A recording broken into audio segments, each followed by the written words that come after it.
je sais. Hi, everybody. Good to see you. Okay, so when it comes to the tariffs, first and foremost, they're completely unacceptable. The steel and aluminum tariffs of 50% are unlawful, are completely illegal and unjustified, and that's why we will continue to fight against them.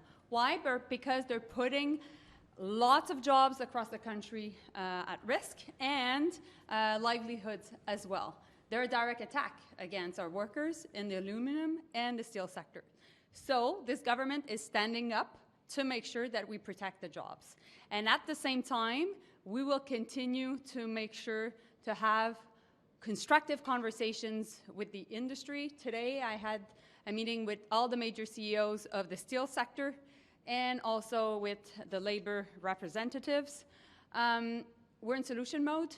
Our goal is to make sure that we are there to support the sector at the same time where we know we have to have a stronger domestic sector. When I say domestic sector, I mean that we need to create jobs at home here right now. And that's why it's important that Canadians support our major project bill that is coming up, which is ultimately to create major infrastructure across the country that will help the steel and aluminum sector, but also we need to make sure that we invest in defense to also create jobs at home, including in the steel and aluminum sector.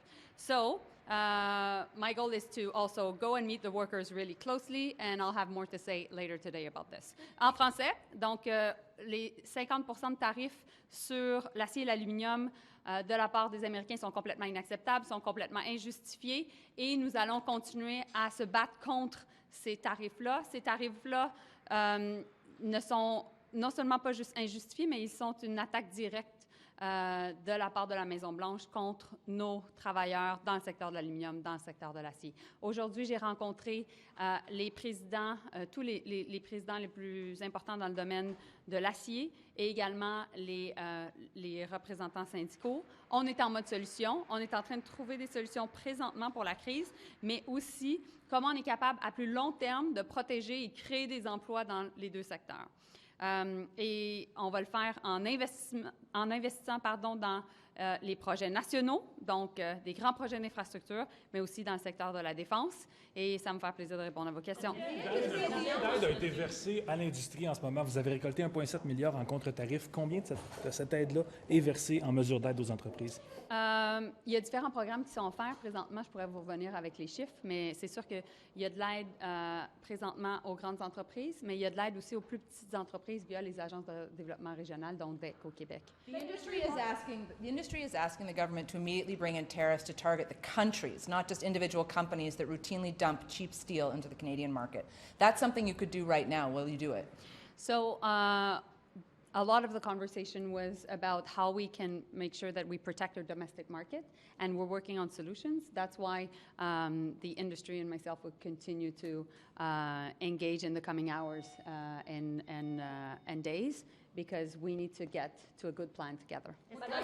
Par rapport aux négociations qui sont en cours, monsieur, il y a l'ambassadeur américain ici au Canada qui dit que M. Carney négocie directement avec M. Trump pour un nouveau pacte sécuritaire commercial. Qu'est-ce que vous pouvez nous dire là-dessus? Bien, différentes choses. Premièrement, c'est sûr qu'on est en guerre commerciale. C'est normal qu'au même moment où cette guerre commerciale a lieu, qu'il y a également des discussions diplomatiques. Donc, que le premier ministre Carney et le président Trump se parlent. Ceci étant dit, je vous dirais que nous, il ne faut pas être naïf. Il faut continuer à se protéger. Il faut continuer à aider nos travailleurs présentement. Et on voit clairement que les 50% de tarifs étaient une escalade contre tous les pays qui produisent de l'acier et de l'aluminium. Est-ce que c'est de bon augure pour avoir une entente peut-être avant le sommet du G7, ces discussions-là? Écoutez, c'est clair que je ne veux pas négocier en public et que le premier ministre ne veut pas négocier en public, mais une chose est sûre, c'est qu'on doit être capable de faire deux choses, de gérer la crise présentement, puis en même temps de continuer les pourparlers diplomatiques. In English, please, and as well, you know, Trump and Carney are talking. Are you any closer to reaching a deal? How would you describe those discussions? Guys, do you really think I'll answer that question? No, but I won't answer that question. We won't negotiate in public, and we'll let the Prime Minister do his work, and we will let all ministers do their work. Thank you so much. Thank you very much. Fight. Fight. That's what we're doing. That's why we said we fight, and then, at the same time we want to protect our workers and our industry. That's exactly what we're doing. So that's why Minister LeBlanc was in Washington, and that's why you'll see, as the Prime Minister said, there are discussions ongoing, and we need a very strong steel and aluminum industry to build Canada strong. So we'll be supporting, and we'll be meeting with them. The steel industry leaders are in town this afternoon. Are you meeting with them? Yeah, I'll look forward to that. It's going to be a great day. We're on the same page. We all want a very strong steel aluminum industry in this country. They are committed. We are committed. We're going to work in and end. Merci. I just need to go. I'm a bit late. Is he negotiating directly with Justice? I'm here for 4 years. Don't get me. I'm here for 4 years. Terry, tell us how the meeting went. Well, it was a critically important meeting. I helped facilitate the meeting that happened today when tariffs are at 25%. As you know, since this weekend, it's been ratcheted up to 50%. So it was the Canadian Steel Producers Association as well as Marty Warren from the United Steelworkers. And it was a really, really important discussion to happen. We were looking at solutions. So Minister Joly, myself, and other members, as well as representatives from all across this country with a common purpose in supporting workers and supporting the industry through various actions and ideas. And we all basically had a Team Canada approach, union, producers, government, and we're all working together right now. The association seems to pretty clearly want counter tariffs, which at least up to now is not a step the government has taken. What did you tell them about that? Well, we have $90 billion in counter tariffs already in place, and every dollar that we do use, we are using to support workers in the industry. So, we had a very frank conversation about other ways in which we can wall up, if you will, with keeping cheap dump steel out, because obviously it's even more critical with the United States putting 50% tariffs, because it's a global tariff, just not Canada, it's the world, and these are being placed around the world. So we've done a lot over the last 10 years. When I was first elected, Algoma Steel was in bankruptcy, and Tenaris Tubes had 25 people there working in Sault Ste. Marie, and they blamed the lack of the previous government's action on cheap dump steel. Through subsequent budgets, every year we've improved it. They have more ideas on what we can do now in today's reality. So we're looking at that in ways to take action. That's one piece. Liquidity is another important piece. We're looking at how we can support the industry that way, as well as any other solution and ideas. And everyone's rolling up the sleeves and burning the midnight oil, and we need to act and continue to act in a very quick manner, and that's what we're going to continue to do. Can you give us a sense in terms of the financial impact and the job losses in the industry? What is that looking like on the ground right now? Well, it's very, very challenging because, first of all, the direct and indirect jobs are in the steel industry are like 130,000 across this country, right? That's a lot of jobs. But when you take a look at places like Sault Ste. Marie, where Algoma Steel and Tenaris play such a significant role in a community where the next city is Sudbury, about 4 hours away, that is absolutely a challenge for the people. But my message to those people is, in 2018, we also faced a similar challenge with tariffs, but we had the backs then of the steel workers. We have the backs now, and aluminum workers for that matter. So we're going to continue to look at all options. Carney's meeting with the premiers was absolutely critical recently, and the fact that we're here today is important. That he called back Parliament so quickly means that we continue to work. The steel industry and the unions both recognize the importance of us not relying so much on the United States in capturing domestic market, which includes infrastructure that they talked about a lot at the Premier's meetings, but also defense spending as well as we reach our 2% plus goal. Are you under the impression Algoma, the association, walked away satisfied from your meeting with them? We're going to have more meetings. This is something where, you just don't spend today doing it. You work 365, 24/7 on it. Minister Joly is coming to Sault Ste. Marie and is going to Hamilton to hear firsthand from the folks there. I just got off a teleconference with more steel workers, more producers in the area. But it's all hands on deck, and we are really, really, really devoting 100% of our attention to this.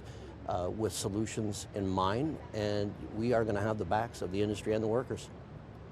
What do you need now, though? It's still not clear. There are all these talks, but there must be one ask that you think will make a significant difference right away. I mean, Trump keeps on moving the bar in terms of where the tariffs are at. Yeah.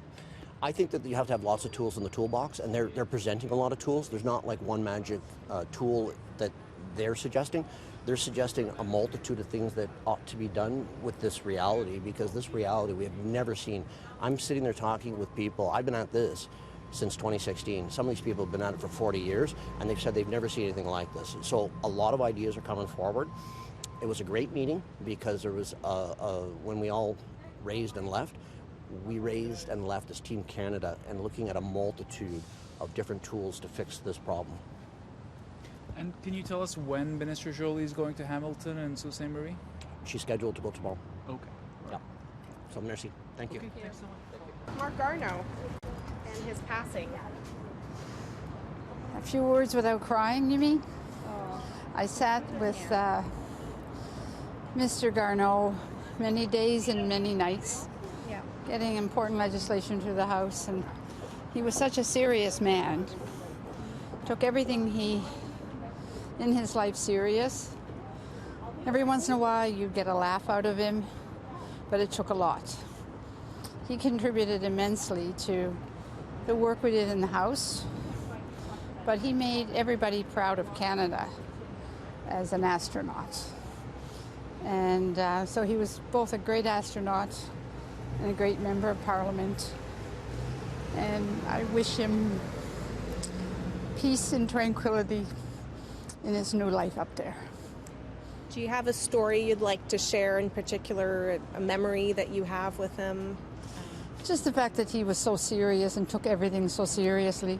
To get him to loosen up a little bit was very difficult. Everything was serious to him. Rarely did he take time to laugh and smile. Maybe he's doing that now that he's in a better place and out of any pain and suffering. Okay. Well, thank you so much for stopping. Sean Fraser should have apologized for using government language. I saw Sean Fraser apologize. I was there when he did it. Should He walked into the meeting room. I thought that, I think Sean Fraser's one of the people that I've always looked to and has always helped when it came to Indigenous rights and Indigenous treaty rights and understanding of that. During the Marshall decision, he was one of the few MPs that I could look to for support and guidance around this. And so, I think Sean Fraser, Parliamentarian of the Year, voted by on all his peers. Every one of us misspeaks at some point. At that point, what he was trying to convey was that we look for partnerships and not trying to ram through any kind of legislation that doesn't have the full partnership and full cooperation with Indigenous people. And I think our Prime Minister made that clear yesterday. Are you worried about any potential conflicts with First Nations? They're talking about I Don't Know More. The National Chief wrote a pretty strongly worded letter to the Prime Minister. Are you worried about that? I'd say that we are dealing with things both in the provincial Ontario with C5 that has a lot of advocacy happening right now with Indigenous communities. I can understand their disappointment with that. What I've heard from our federal government is the continued need for partnership, the continued need for us to work with Indigenous communities, and the continued need to ensure there's meaningful equity involved in these large partnerships. And to go a step further, the Prime Minister has said that projects that we're looking at the national level for these big projects are going to be prioritized based on whether they have Indigenous buy-in or not. Okay. Thank you. Thanks.